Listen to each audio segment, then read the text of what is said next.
ของนักเรีย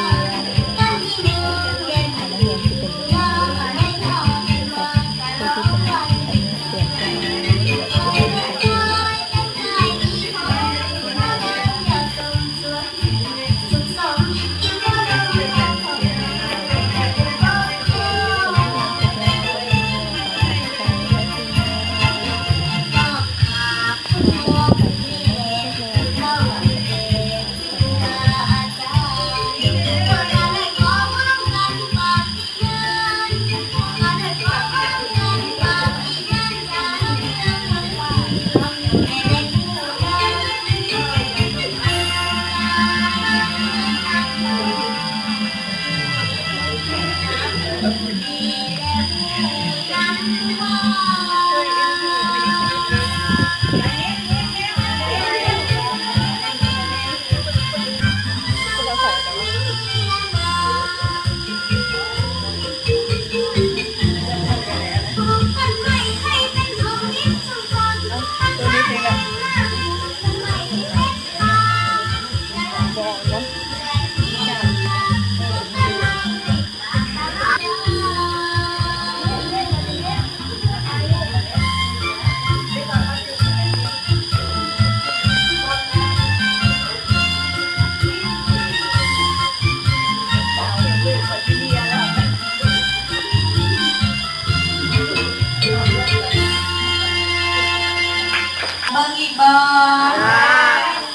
เจ้าแล้วสำหรับการแสดงศิลปะสุดต่อไปขอเชิญ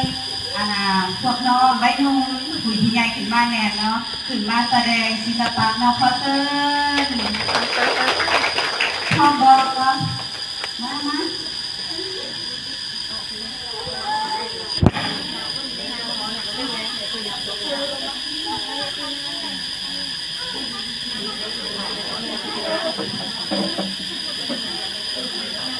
ไป